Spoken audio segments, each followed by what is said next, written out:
Selamat malam, selamat datang di Mata Najwa. Saya Najwa Shihab, tuan rumah Mata Najwa. Kontroversi sangat laku di negeri ini, mereka yang sering melawan arus justru mudah mendapatkan bonus. Cepat menjadi populer di berbagai pemberitaan hingga menerima berbagai cercaan. Politik Indonesia mudah memicu kegaduhan berkat tingkah-tingkah kontroversi yang menghebohkan. Tapi apa sesungguhnya manfaat kontroversi jika hanya memantik heboh yang tanpa substansi? Inilah Mata Najwa. Pemicu kontroversi. Sekarang mau koyak-koyak atau kita pakai undang-undang itu aja ya. Pokoknya hasil pembahasan. Menyatakan penetapan tersangka atas diri pemohon yang dilakukan oleh termohon adalah tidak sah.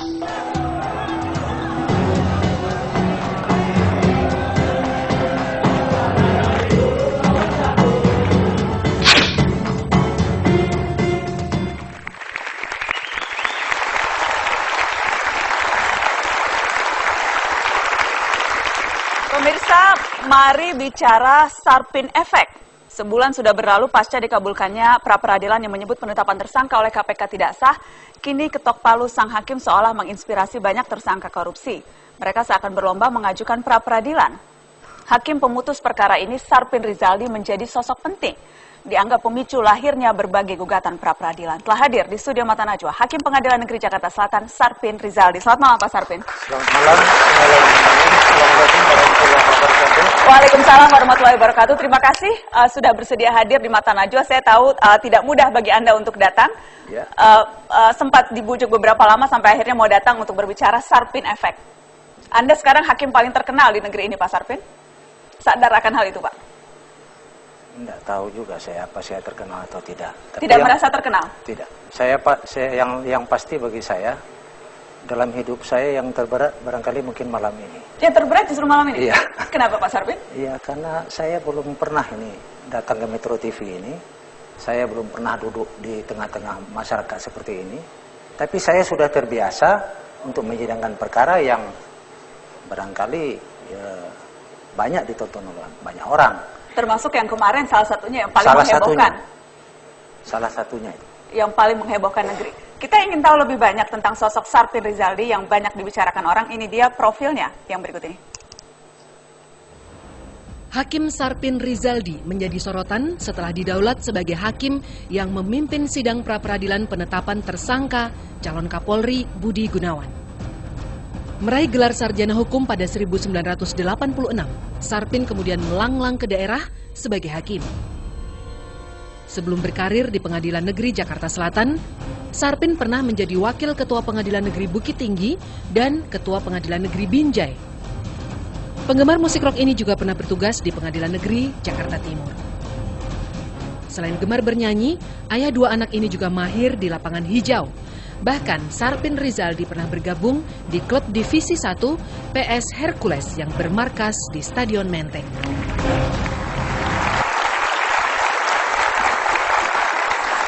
Adakah yang berubah dari hidup Anda, Pak Hakim, setelah Anda menjadi orang yang begitu ditunggu-tunggu putusannya dalam kasus Budi Gunawan 1 bulan yang lalu? Saya kira tidak. Hidup saya seperti biasa sebagai seorang hakim pengadilan negeri. Tetap seperti biasa. Kalau tadi Mbak Nana katakan saya jadi orang terkenal, sebenarnya hakim itu tidak perlu terkenal. Dan juga tidak boleh dicerca. Dan juga tidak boleh dihujat. Seperti itu. Saya kira sama saja. Tidak boleh dicerca, tidak boleh dihujat. Anda merasa itukah yang Anda hadapi sekarang setelah putusan Anda keluarkan? Jelas. Jelas. Saya merasakan itu dan ketika saya sudah mendengar beberapa media yang menghujat saya, yang menghina saya akan laporkan ke polisi. Dan sudah Anda laporkan? Sudah.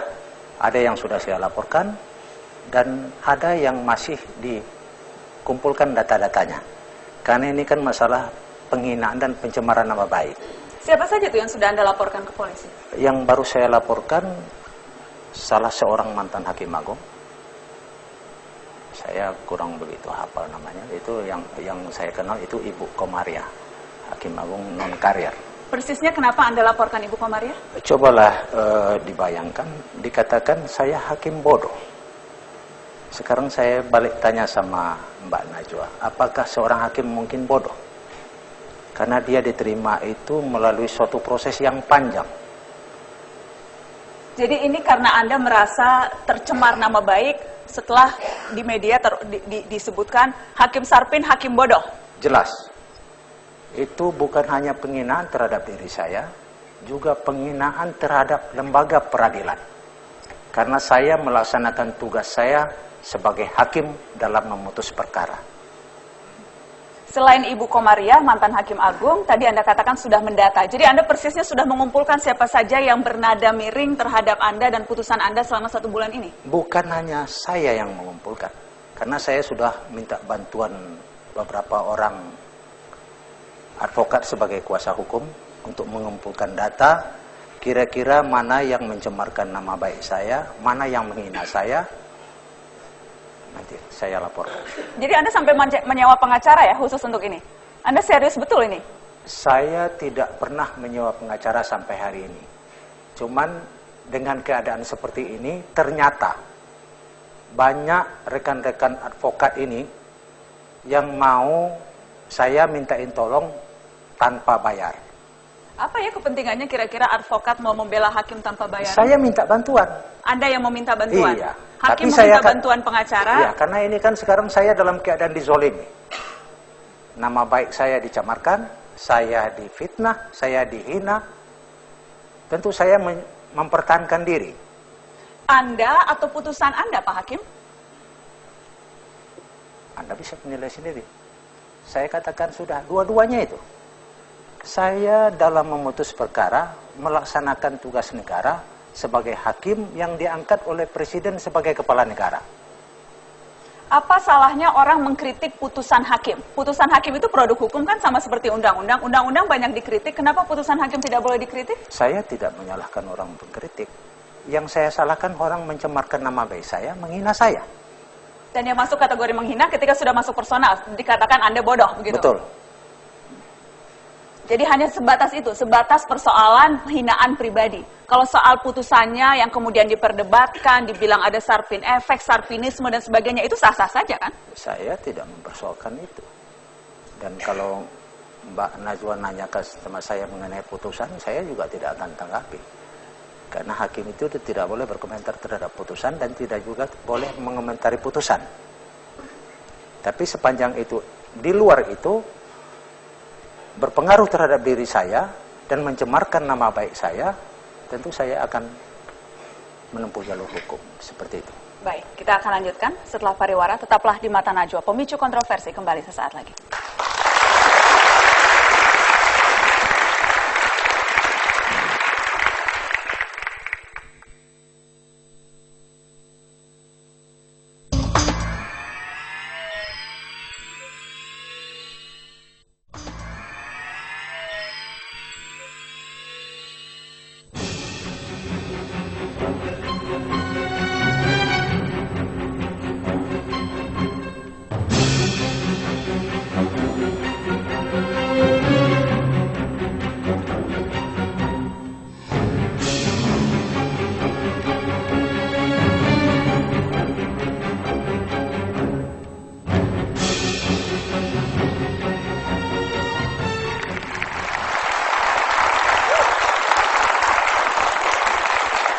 Yang tadi kita saksikan adalah deretan kasus-kasus yang muncul, gugatan pra-peradilan yang muncul, katanya itu Sarpin efek, Pak Sarpin.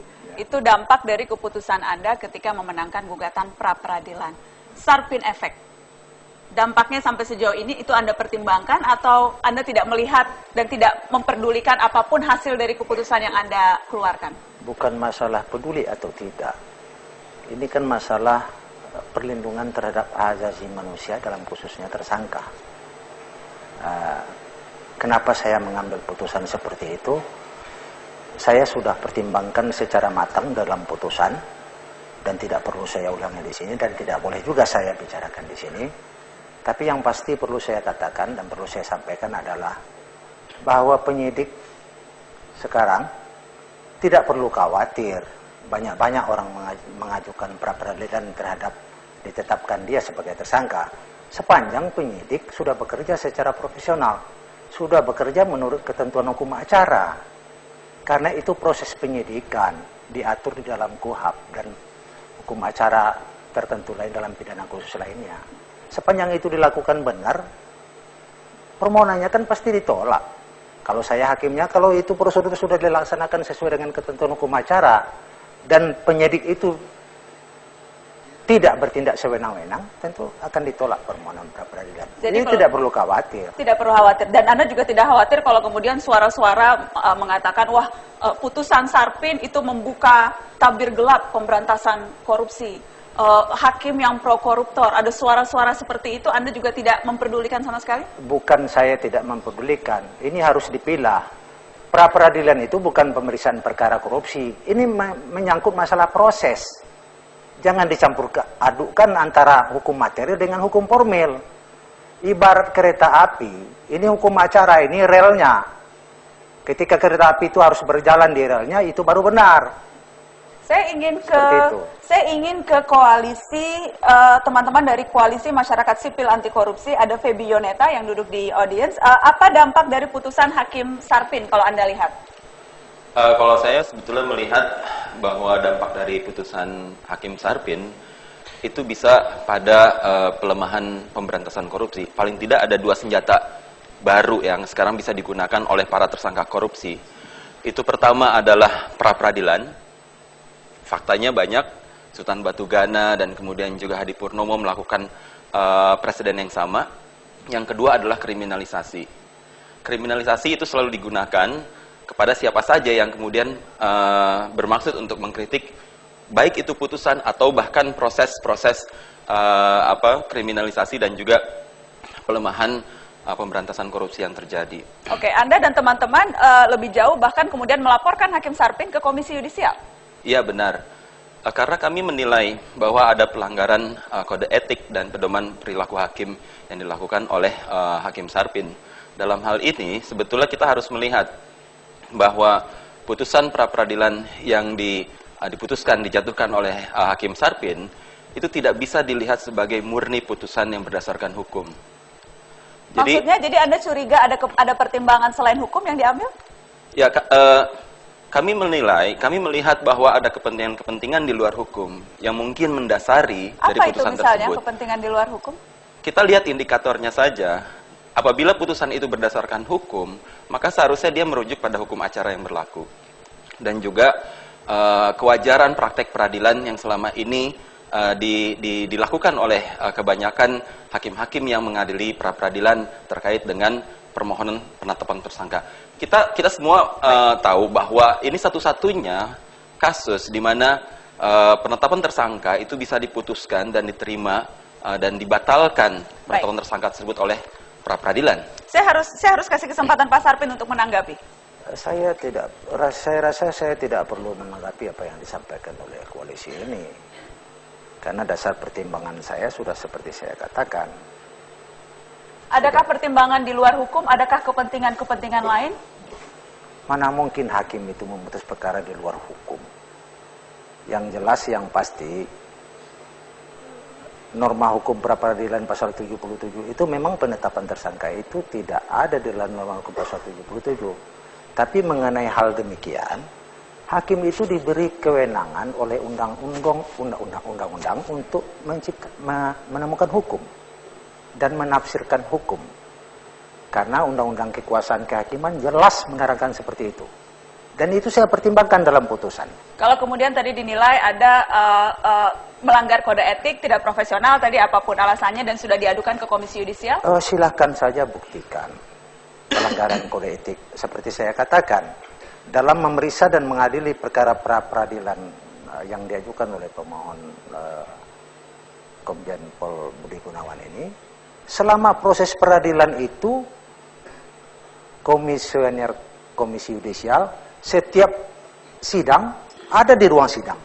Dan dia juga menyatakan membawa staf untuk memantau sidang. Mulai dari sidang pertama sampai putusan. Jadi kode etik mana yang saya langgar? Anda mau katakan bahwa selama sidang diawasi sedemikian ketat? Bahkan Metro TV memuat dalam running tag-nya, Komisi Yudisial melakukan pengawasan dan pengamanan terhadap Hakim Sarpin dan keluarganya 24 jam. Kapan saya mau melanggar kode etik? Setelah ini kita ada tanggapan dari Komisi Yudisial, salah satu dari anggota Komisi Yudisial untuk Hakim Sarpin, tapi saya harus break dan saya akan minta tanggapan Anda soal itu setelah pariwara. Tetaplah di Mata Najwa.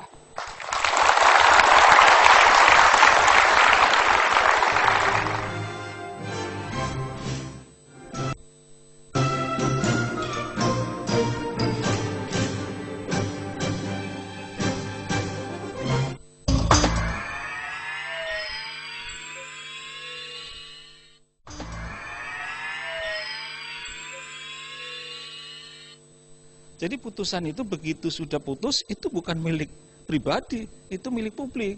Ya. Jadi nggak ada haknya. Kenapa hakim itu marah kalau putusannya dikritik? Nggak ada haknya itu. Ini merupakan tingkah laku tersendiri, perilaku yang tidak boleh menurut kode etik. Jadi malah bermasalah nanti kalau sampai dia berteriak-teriak membela diri, membenarkan diri, atau bahkan mungkin sampai melaporkan, ini terkait dengan perilaku. Ya, itu tanggapan Komisioner Komisi Yudisial Taufikur Rahman Syahuri soal Hakim Sarpin. Anda akan dipanggil atau bahkan sudah dipanggil oleh Komisi Yudisial? Sampai hari ini saya belum dipanggil. Tapi saya dengar memang katanya kan saya akan dipanggil. Tapi saya sudah nyatakan saya tidak akan datang. Anda tidak mau datang? Tidak akan datang. Kenapa? Karena dia sudah berkoar-koar membahas pasal 77. Apakah komisioner KY ini jadi hakim? Itu bukan kode etik, yang dibahasnya itu substansi perkara.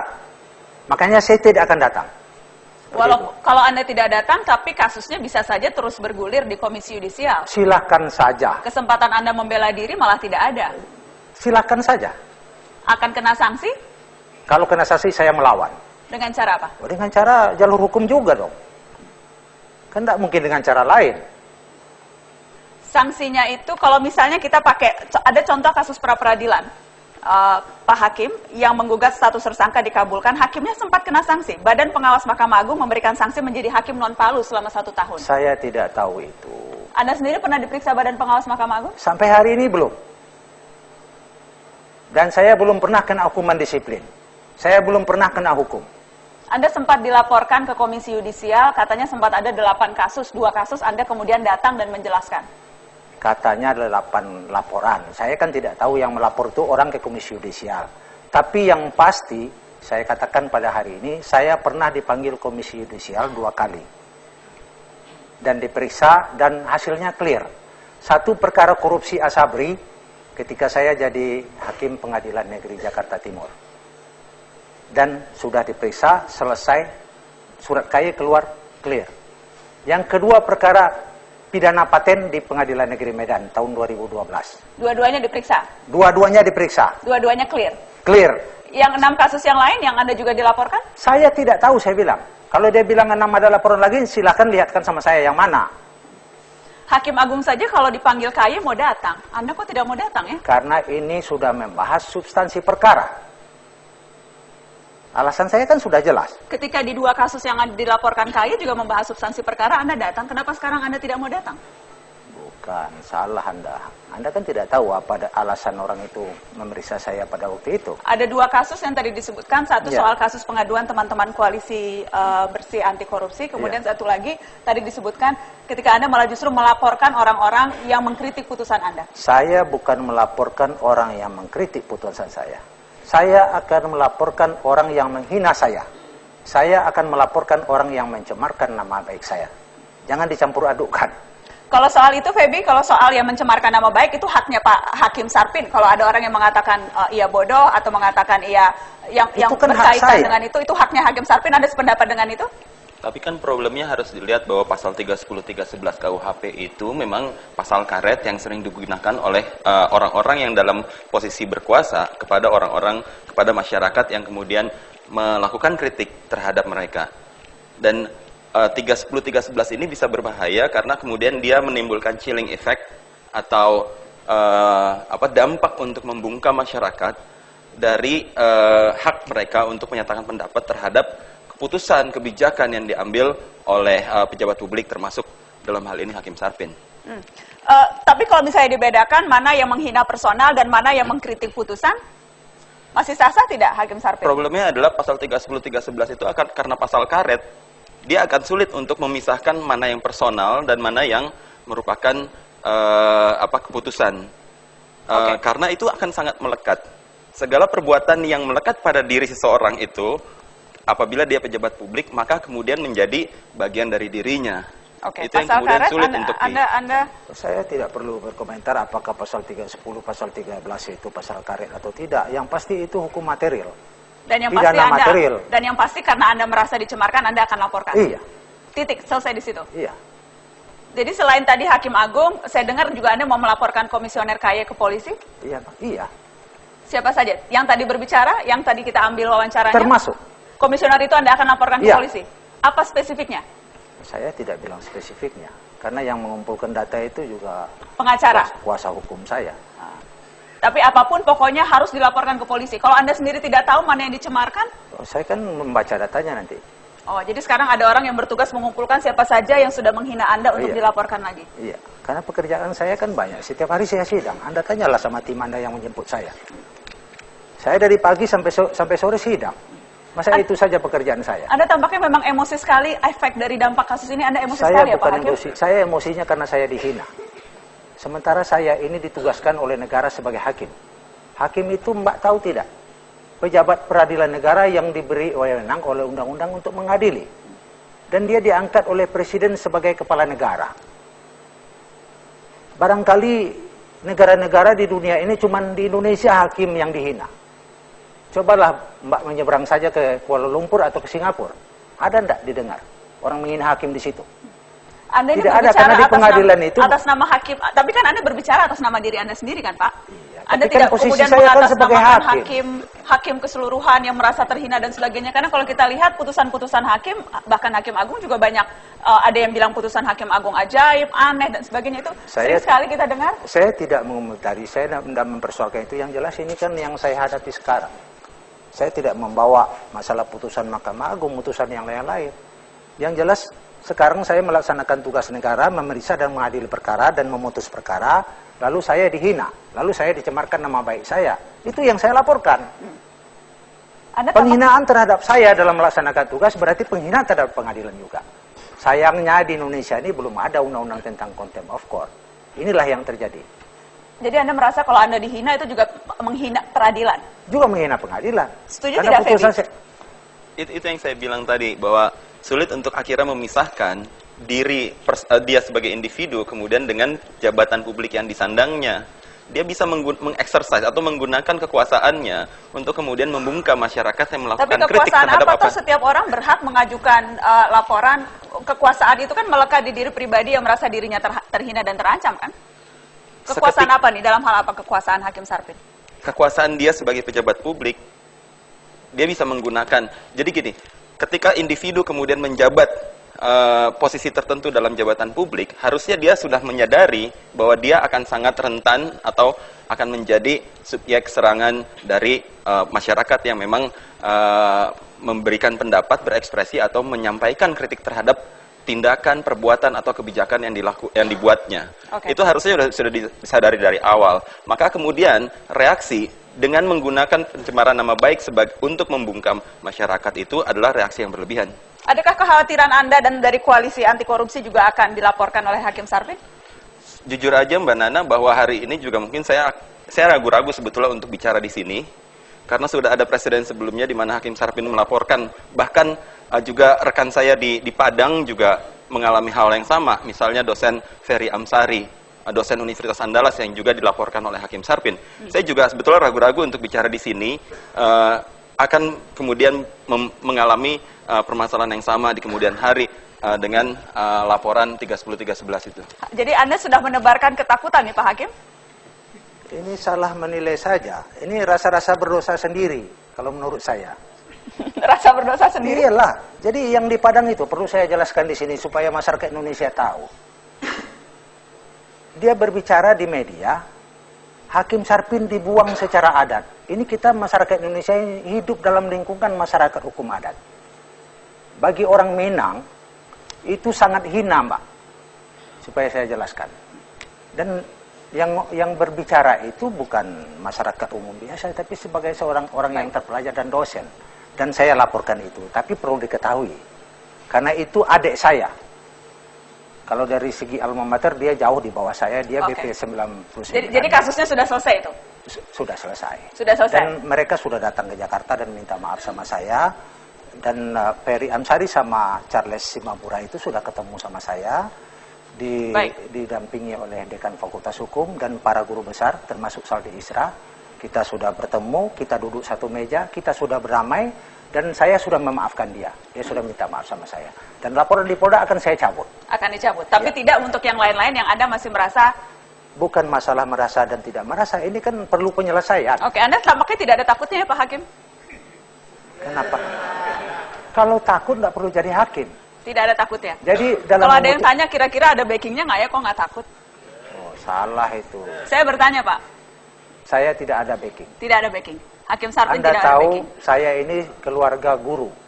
Ibu saya guru, bapak saya guru. Saya merantau ke Jakarta sendiri. Saya tidak kenal orang-orang. Baik. Saya masuk Cakim berjuang sendiri. Dan sekarang Anda sudah menjadi hakim. Saya ulangi tadi pernyataan di awal, paling terkenal di negeri ini karena Sarpin Efek. Terima kasih sudah mau hadir di Mata Najwa malam hari ini Pak Hakim.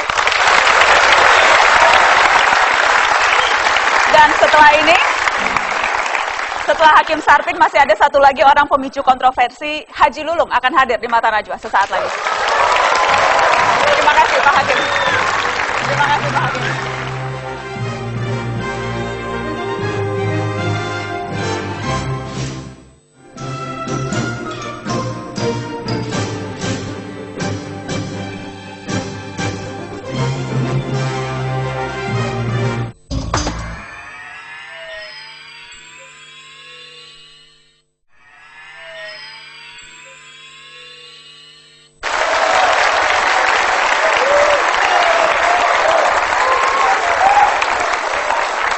Pemirsa, Haji Lulung jadi berita akibat berseteru dengan Basuki Cahayapurnama, namanya bahkan terus bertengger di posisi puncak obrolan sosial media. Ucapannya, tindak tanduknya hingga penampilannya memicu komentar, menimbulkan debat yang kadang juga tak substansial. Kami undang Wakil Ketua DPRD DKI Jakarta, Abraham Lunggana, untuk bicara terbuka tentang APBD Jakarta hingga segala kontroversi dirinya. Selamat malam Pak Haji. Selamat malam, Assalamualaikum. Waalaikumsalam, terima kasih sudah hadir di Mata Najwa. Ya, sama-sama benar. Kita juga sudah menyiapkan video profil singkat Pak Haji Lulung supaya orang tambah kenal siapa Abraham Lunggana. Kita saksikan sama-sama yang berikut ini. Abraham Lunggana atau lebih populer dengan julukan Haji Lulung. Lahir di Jakarta 24 Juli 1959. Politikus Partai Persatuan Pembangunan ini sudah 2 periode duduk sebagai anggota DPRD DKI. Selain meramaikan dunia politik, Haji Lulung juga memiliki jaringan bisnis mulai dari perparkiran, keamanan hingga jasa penagihan utang di wilayah Tanah Abang. Namanya mulai menjadi perbincangan setelah berkali-kali bersitegang dengan Gubernur DKI Jakarta, Basuki Cahayapurnama, salah satunya terkait kisruh APBD Jakarta.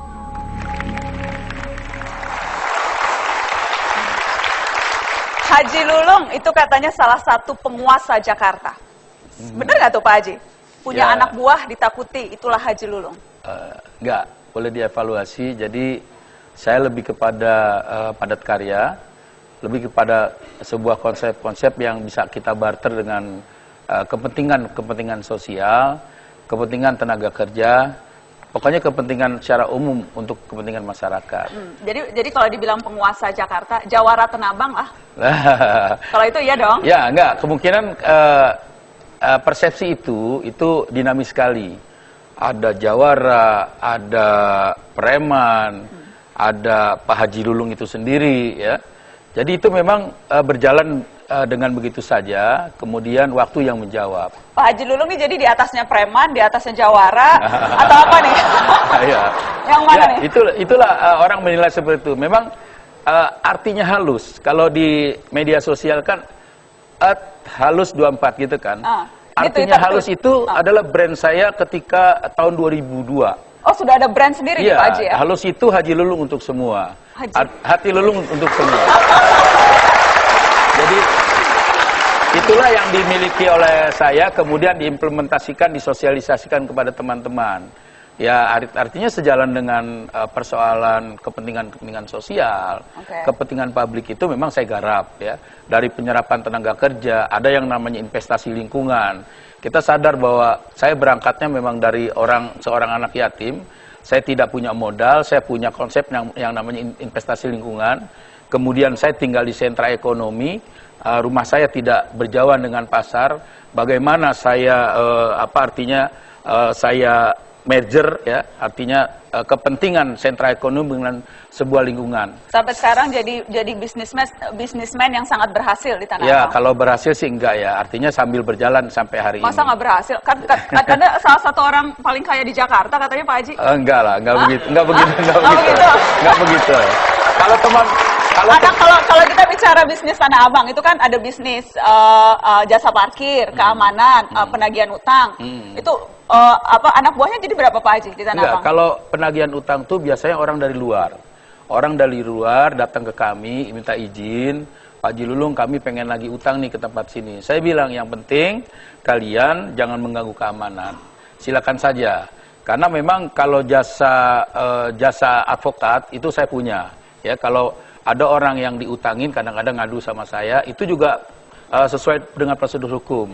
Artinya kami somasi, terus kami undang. Itu yang itu kami salah lakukan. satu dari sekian banyak bisnisnya. Jadi anak buah berapa Pak Haji? Ini juga ramai bener nih kayaknya anak buah di studio Mata Najwa. Ada berapa tuh? Kalau anak buah lumayan lah. Lumayan tuh berapa? 1.000 lebih lah. Karena katanya enggak, artinya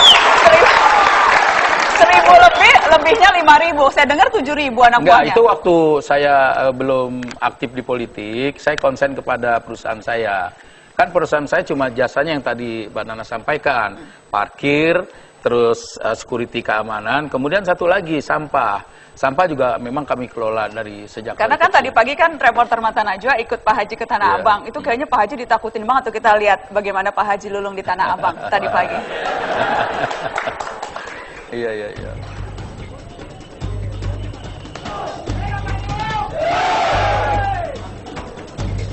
Ya, di luar. Ya.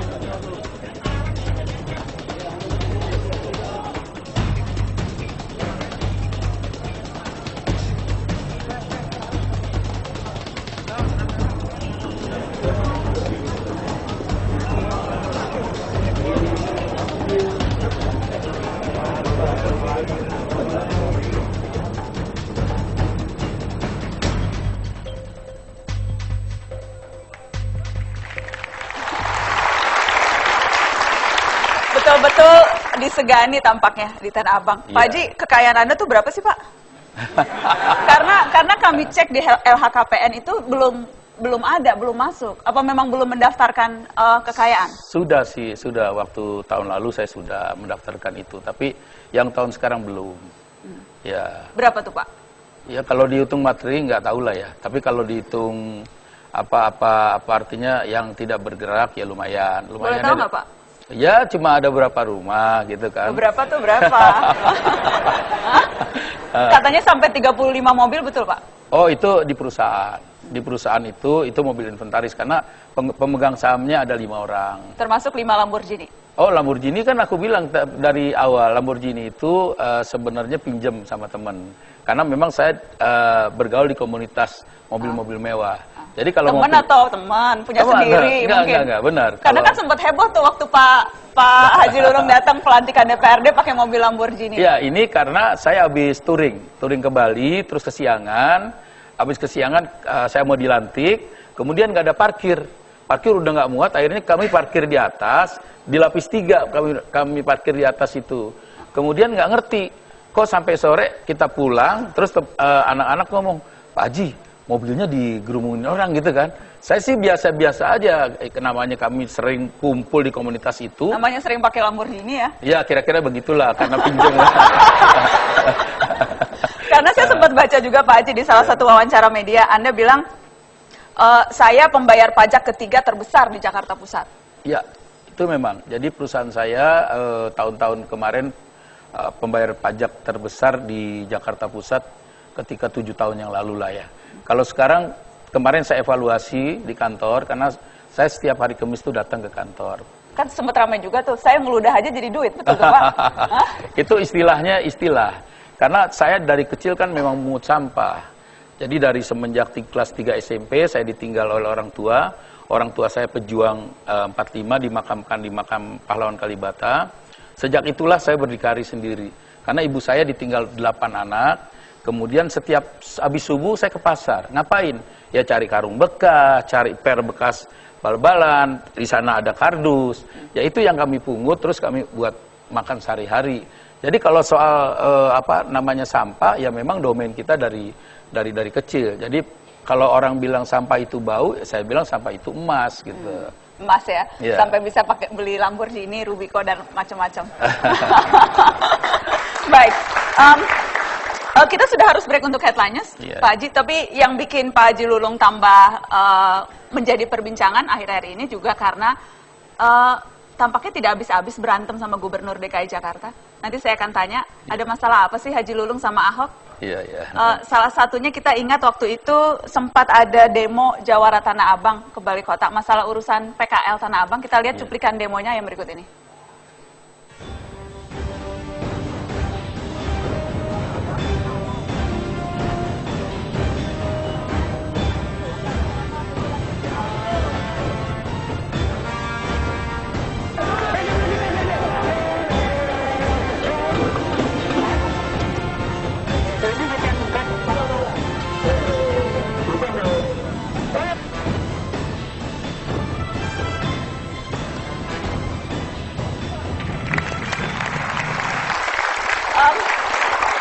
Itu gambar waktu ramai silang pendapat dengan waktu itu Ahok masih jadi wakil gubernur soal penertiban PKL Tanah Abang. Kalau sudah dihitung-hitung sudah berapa kali berantem sama gubernur? Bukan berantem ya, saya cuma mengingatkan Ahok harus tetap ingat kepada apa artinya tugas dan pelaksana serta fungsinya. Karena seorang gubernur dan wakil gubernur itu harus menjaga atau menjalankan etika dan norma. Kalau kita tanya orang Indonesia, bangsa kita, rakyat Jakarta, kalau etika dan norma itu apa? Budaya pasti. Tapi sesungguhnya etika dan norma itu adalah undang-undang yang harus wajib dilaksanakan oleh seorang gubernur dan wakil gubernur. Anda menganggap gubernur tidak melanggar etika itu? Iya, karena dari celetehannya, dari gaya bicaranya, itu bukan menjadi perhatian yang positif, menjadi perhatian yang negatif, sehingga banyak orang yang tersinggung. Anda termasuk yang tersinggung? Iya, artinya bukan tersinggung. Kalau saya wajib, karena saya mitra daripada pemerintahan, saya ingatkan, Pak Ahok ngomongnya harus pakai etika dan norma. Karena kalau etika dan norma itu tidak dilakukan, ini ada namanya stabilitas politik terganggu. Oke, kita harus break Pak Haji, tapi saya ingat Anda sempat bilang Ahok harus diperiksa kesehatan jiwanya, Ahok harus diminasakan karirnya, kemudian ada macam-macam lah. Nanti setelah headline-nya saya ingin tanya, saya juga mau tanya, ini ada gantungan kunci Haji Lulung. Setelah pariwara, tetaplah di Mata Najwa.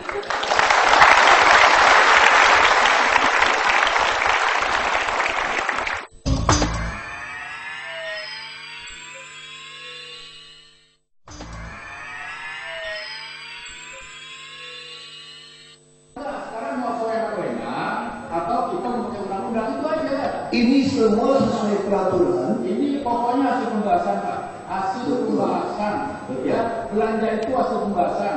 Kalau hasil pembahasan, berarti SKPD saya, ini saya nyatakan disahkan karena beli UPS.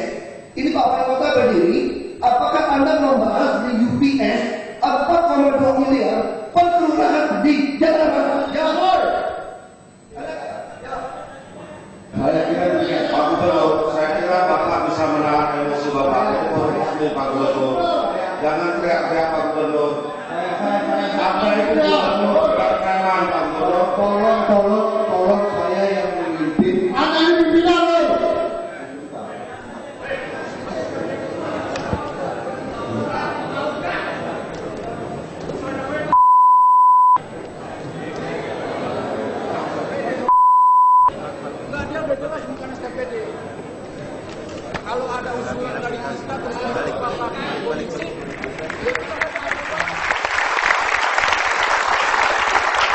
Anda masih di Mata Najwa, pemicu kontroversi, dan saya bersama dengan Haji Lulung. Pak Haji, yang tadi kita tayangkan, mungkin Pak Haji juga sudah sering lihat, tapi tadi ada sengaja bagian yang kami tutup dengan suara tertentu karena rasanya ungkapan-ungkapan yang dilontarkan oleh teman-teman Anda tidak pantas didengarkan. Makian-makian yang terlontar dalam rapat mediasi itu rasanya kok tidak pantas sih anggota DPRD memaki-maki seperti itu, Pak Haji?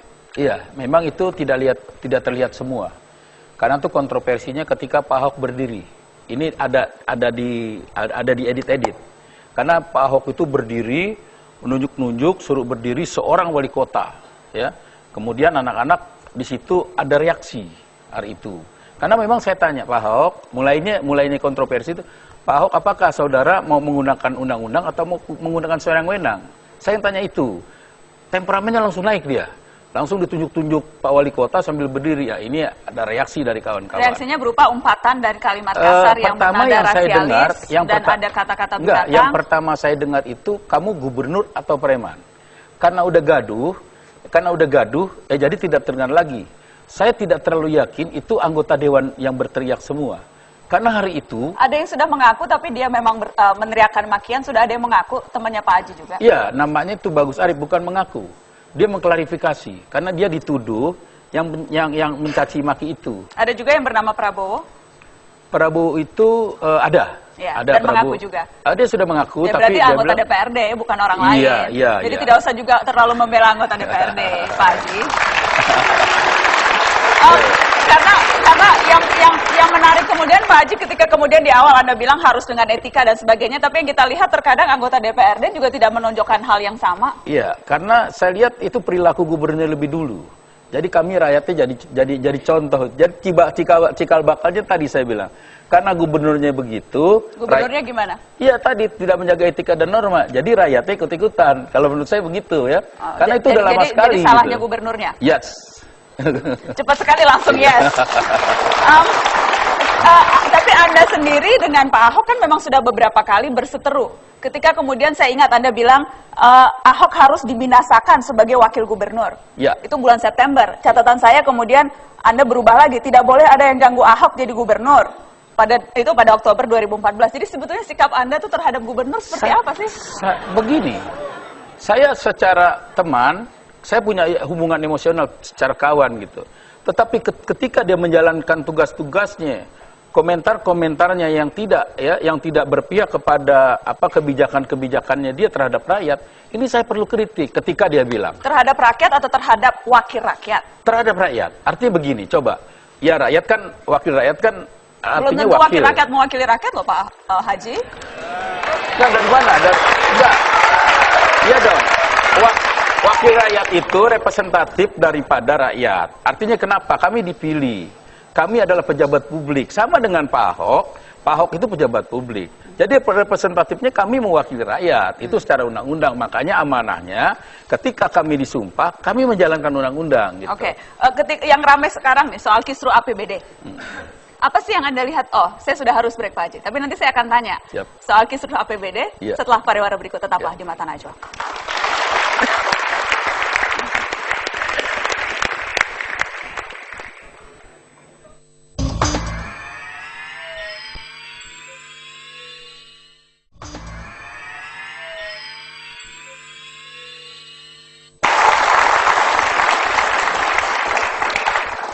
Pemicu kontroversi itu topik Mata Najwa dan saya bersama dengan Haji Lulung. Salah satu hal yang juga kontroversial terkait dengan tamu saya Pak Haji Lulung adalah kalau kita bicara soal kisru APBD, saya ingin bertanya ke manajer advokasi Fitra Apung Widadi yang sudah hadir di tengah-tengah kita. Apa temuan Fitra soal kisru APBD yang melibatkan Pak Haji Lulung dan kawan-kawan dengan Gubernur Ahok? Ya, Fitra mencatat ada 4 yang menjadi catatan dalam konflik atau bahasanya selebrasi politik seperti itu. Yang pertama adalah masyarakat menjadi pihak yang paling dirugikan dalam konflik yang seolah-olah menjadi konflik personal antara Pak Haji Lulung dengan Ahok misalnya. Misalnya seperti ini, bahwa karena APBD itu tidak segera ditetapkan, maka misalnya pencairan Kartu Jakarta Sehat, Kartu Jakarta Pintar, dan kemudian dana BOS menjadi terganggu, tidak dicairkan. Masyarakat menjadi pihak yang paling dirugikan. Yang kedua terkait dengan tidak ada pembelajaran dalam mekanisme pembahasan anggaran yang selalu berulang-ulang diduga bisa memunculkan mafia anggaran dalam konteks ini. Misalnya, kewenangan DPRD itu dalam hal budgeting hanya membahas dan menetapkan, dan juga melakukan pengawasan anggaran. Nah, fungsi ini yang kemudian telah diuji oleh MK bahwa DPR legislatif itu tidak boleh membahas sampai satuan 3. Oke, dan yang terjadi sekarang? Misalnya muncul di dalam versi APBD versi DPRD muncul beberapa anggaran yang cukup booming itu, siluman dan siluman. Itu yang menjadi problem. Baik. Bahwa ini harusnya itu segera ditinjaklanjuti. Nah, yang ketiga adalah potensi korupsi. Ada apa sih di balik dana siluman itu? Gitu. Kepolisian Polda DKI Jakarta ketika mengusut UPS ini, itu telah menyatakan bahwa diduga ada keterlibatan pihak dari DPRD, ya, terkait dengan hal ini. Baik. Itu yang ketiga. Yang keempat terakhir adalah ada upaya untuk membunuh sistem yang paling mutakhir dalam pencegahan korupsi, yaitu e-budgeting. E-budgeting itu upaya oleh siapa tuh? Siapa tuh yang hendak membunuh e-budgeting? Bisa jadi dilakukan oleh DPRD. Tapi satu hal bahwa e-budgeting itu dasar hukumnya sudah ada. Oke. Di Undang-Undang 23 2014 pasal 386 dan 387. Bahwa itu adalah inovasi daerah untuk efisiensi keuangan. Tetapi problemnya sekarang adalah belum ada rakerda. Nah, DPRD yang seharusnya itu menginisiasi agar sistem pencegahan korupsi itu dapat dilindungi, gitu kan, dengan raperda. Saya pikir. Baik, terima kasih. Boleh kasih tepuk tangan untuk Mas Apung Widadi. Yang jelas kan Pak Haji, penelusuran sejumlah pihak tuh menunjukkan memang ada keanehan nih proyek-proyek pengadaan. Ada tiba-tiba UPS harganya miliaran rupiah, ada sekolah yang lagi direnovasi bukannya tiba-tiba dikirimin alat fitness lah dan sebagainya. Ini apakah hal-hal ini juga tidak Anda curigai? Ada kong kali kong nih, ada permainan nih, anggaran dimain-mainin Pak Haji? Iya, saya setuju dulu tuh. Jadi perseteruan persoalan gubernur dengan DPRD tentang RAPBD itu digiring kepada persoalan head to head Haji Lulung dan Ahok, sehingga substansinya hilang. Kemudian bagaimana dengan e-budgeting? E-budgeting ini harus teruji. Yang Anda katakan tadi itu salah. Jadi satuan 3 itu saya sudah ingatkan kepada seorang sekda. Saya bilang, Bang, karena kedekatan emosional saya dengan beliau sama-sama orang Betawi. Saya bilang satuan 3 itu tidak di judicial review di Mahkamah Konstitusi, tidak diuji material, karena pasal 20 di Undang-Undang Nomor 17 2014 dijelaskan di situ bahwa satuan yang dimaksud satuan 3 itu tidak termasuk, ya, pembahasan di DPRD, itu berlaku pada DPR. Ini supaya ini pembelajaran nih, karena umum melihat nih, supaya Anda jangan salah. Ya, jadi artinya DPRD masih boleh cawe-cawe anggaran sampai ke satuan 3? Bukan. Artinya kita harus melewati gini. E-budgeting itu kita form. E-budgeting itu kan sistem manajemen yang terbuka yang menekan silva, yang hari ini silva selalu besar kan gitu. Kemudian alat kontrol masyarakat. Kita form. Jadi Anda setuju e-budgeting? Selesai, udah setuju itu. Cuman persoalannya. Oh, pakai cuman? Enggak, gini. Iya ada itu. Cuma e-budgeting ini juga jangan mengabaikan proses undang-undang. Karena di Undang-Undang Nomor 17 tahun 2014, tunggu, di pasal 317 di ayat 1 butir B disampaikan gubernur dan DPRD membahas undang-undang. Kemudian DPRD mengesahkan undang-undang yang telah disepakati. Bahwa kemudian ada diduga ada oknum DPRD yang kemudian bermain, memasukkan anggaran, memaksakan supaya anggaran masuk dan kemudian anggarannya itu tidak masuk akal Pak Haji. Masuk akal Pak Haji nggak ada UPS 5 miliar misalnya? Iya, kalau itu masuk akal nggak Pak Haji? Oh, masuk akal. Masuk akal. Masuk akal. Jadi bagaimana? Masuk akal. Itu kalau UPS-nya itu kan 1,5 ya. Karena saya di koordinator itu, saya tahu karena sudah jadi masalah ya. UPS itu 1,5 sampai 1,8. Ya. Baterainya itu berapa? maintenance-nya itu berapa, bayar listriknya itu berapa. Jadi maintenance satu tahun itu dihitung dan itu dibutuhkan oleh sekolah. Ada banyak sekolah-sekolah yang bilang mereka nggak perlu UPS harga miliaran, tiba-tiba dikirimi.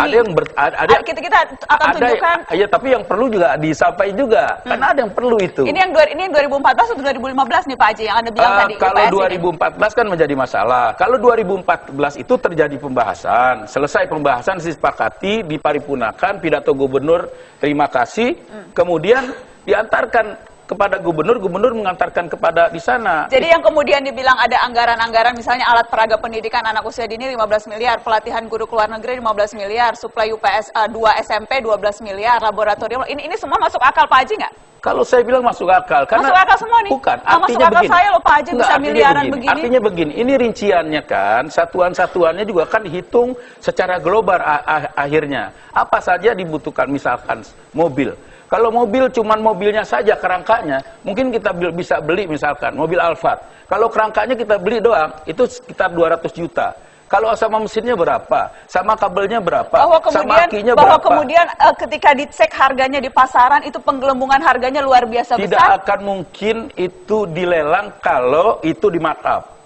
SKPD tidak akan mungkin dilelang kalau di markup. Ada banyak sekali kasus-kasus korupsi yang terlihat justru karena markup. Kita tidak bisa pungkiri kalau ada SKPD yang nakal dengan siapa? Yang pertama dengan mitranya. Tugas fungsi pokoknya disebut dong mitranya anggota DPRD. Ketika Anda nyemot SKPD, mitranya anggota DPRD juga dong Pak Haji. DPRD tidak bisa jadi mitra. Karena nanti dulu, tugas pokok fungsi DPRD, ini supaya masyarakat tahu. Tidak menggunakan uang. Tidak menggunakan uang. Tidak menjadi eksekusi. Tidak ada lelang di sana. Tapi bisa titip proyek, bisa titip proyek pengadaan. Karena yang diperiksa polisi saat ini salah satunya juga anggota DPRD, tidak diperiksa ada. oknumnya. Kalau titip tidak ada. Artinya begini, ini supaya saya lurusin. Kita harus break dulu, nanti saya kasih kesempatan untuk ini setelah pariwara. Tetaplah bersama kami.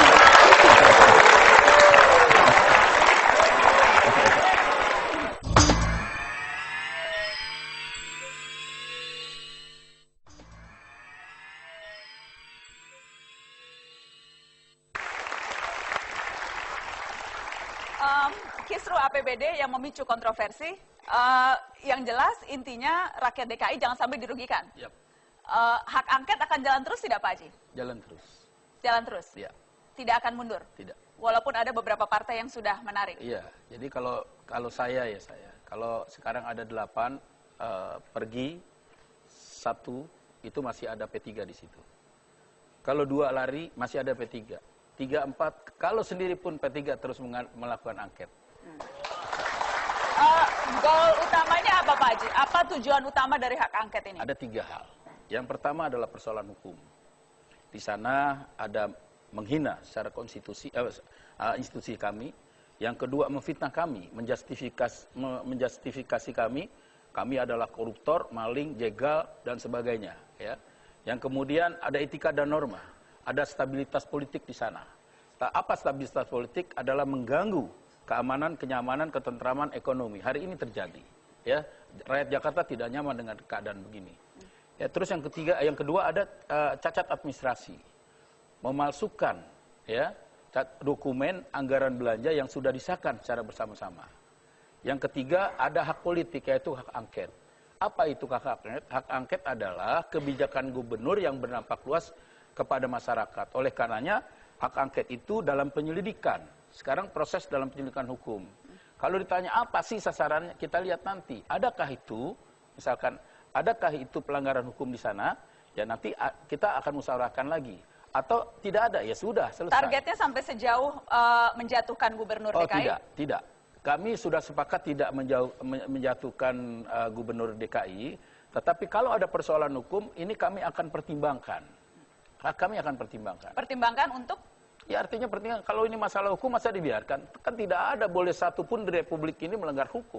Semuanya, gubernur ataupun anggota DPRD? Anggota DPRD. Makanya gubernur saya bilang, dan anggota DPRD. Saya bilang kalau anggota DPRD salah, silakan dihukum. Kalau ada aparat eksekutif salah, silakan dihukum. Baik.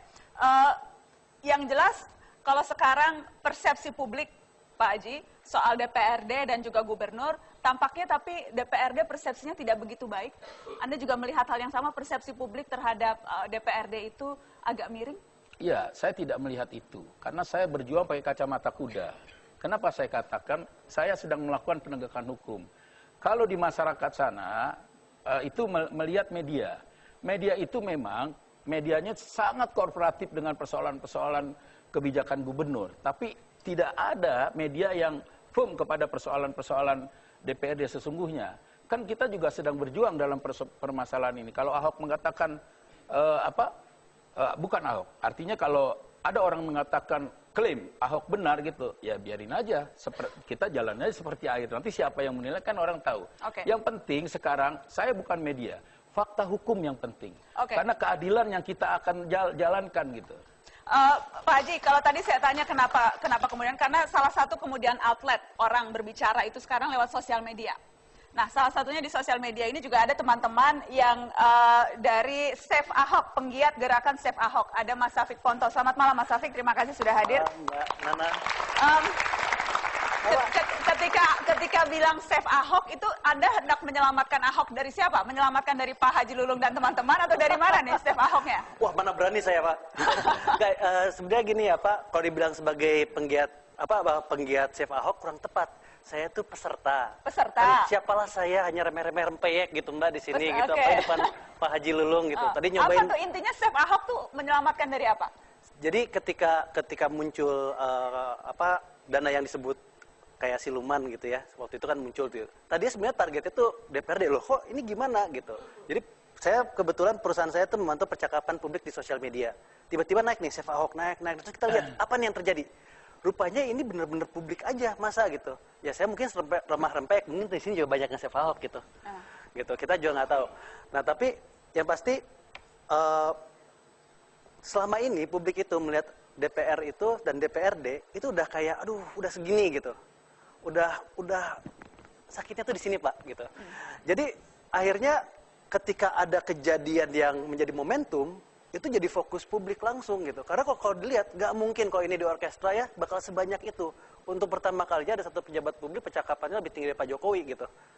Yaitu Save Ahok. Jadi ini publiknya bergerak semua. Dan kalau melihat dampaknya ya, kita bisa lihat tadi udah dijelaskan beberapa anggota DPR partai dari DPRD partai menarik hak angketnya gitu. Ada Save Ahok, tapi kemudian yang juga ramai, Save Haji Lulung.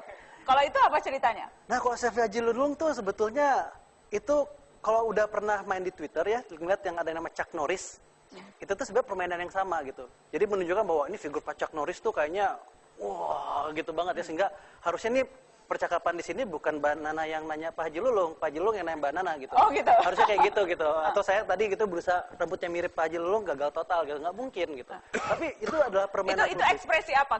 Ketika rame Haji Lulung dibahas, dibicarakan di media sosial, itu ekspresi apa? Sebenarnya itu ekspresi kayak pernyataan publik ya, ketika awalnya yang diarah DPRD, lalu ternyata muncul nama Pak Haji Lulung, jadi ngalirnya ke sana. Baik, gitu. Saya minta komentar Pak Haji Lulung. Pak Haji jadi ngetop banget di Twitter, di sosial media. Pertama, saya doain jadi anggota dewan. Jadi tahu tugas pokok fungsi. Anggota dewan tidak pernah ngelelang, tidak pernah mengeksekusi anggaran belanja yang ada di sana. Ya, jadi tidak ada. Kalau persepsi orang mengatakan sakitnya di sini, ya nanti pokoknya kita sekarang apa artinya fakta hukum nanti? Enggak fakta hukum nanti, fakta hukum. Soal meme-memean, kreativitas yang ada di akun sosial, saya itu mengapresiasi karena itu adalah kreativitas yang banyak dilakukan oleh anak-anak muda. Anda nggak tersinggung kan Pak Haji? Tidak, karena begini, kreativitas itu, ya, ini tolong dicermati dan disadari. Kreativitas itu menumbuhkan kreator-kreator muda, ya, muda-mudi. Makanya saya bilang, halo, muda-mudi, ya nggak? Benar itu. Karena kenapa? Kreativitas itu menjadi kreativitas seni akhirnya. Ini Pak Haji macam-macam kan? Biarin. Makanya saya Haji Lulung jalan terus katanya. Makanya saya pakai kacamata kuda. Ya, kreativitas seni. Kenapa saya katakan? Ini Pak Haji, baca Pak Haji. Iya. Kreativitas seni itu kreativitas seni itu menjadikan saya, dengar ini, menjadikan saya tokoh komedi. Ya kan? Betulkan saja di tokoh komedi sekarang. Oke, kita menjadikan tokoh komedi. Kemudian, nah itu kan tertawa kan? Menjadi tokoh komedi. Dan lebih hebat lagi sekarang, efek daripada persoalan kreativitas itu, ini mempunyai efek ekonomi. Ya, diantaranya orang bikin kaos tanpa Nih Pak Haji, ada yang bikin gantungan kunci. Orang bikin gantungan kunci, minta maaf secara umum. Terus dia khususnya minta maaf kepada saya, baru tadi datang, baru ngasih ini karena ordernya banyak katanya, takut dituntut saya katanya. Ini fakta. Nah kemudian ini menjadi perhatian kita semua, bahwa ini belum ada sarananya. Oke. Aktivitas, kreativitas akun sosial ini. Jadi intinya Pak Haji tidak marah? Tidak. Karena kalau saya marah ini, saya tidak mengapresiasi kegiatan teman-teman muda. Baik, betul ada boleh Mas Syafiq? Ini salah satu hadiah untuk Pak Haji, tidak boleh masuk. Pak Haji Lulung ya. Siap. Kecuali Haji Lulung. Semoga Bapak tetap menjaga anggaran supaya tidak ada siluman-siluman anggaran lagi Pak, gitu. Semoga siluman sekarang perlu dibuktikan. Hari ini masih kita bahas mana ada siluman. Ini orang melakukan pencitraan. Satu, pencitraan ini jilid kedua. Pertama dilakukan Pak Gubernur, jilid pertama itu ketika proses Undang-Undang MD3. Baik. Yang sekarang era PBD masuk ke ranah Pak Haji hukum. mau nggak nanti berdebat langsung dengan Pak Ahok? Oh, saya suka Karena sekali. katanya nggak mau berdebat sama Pak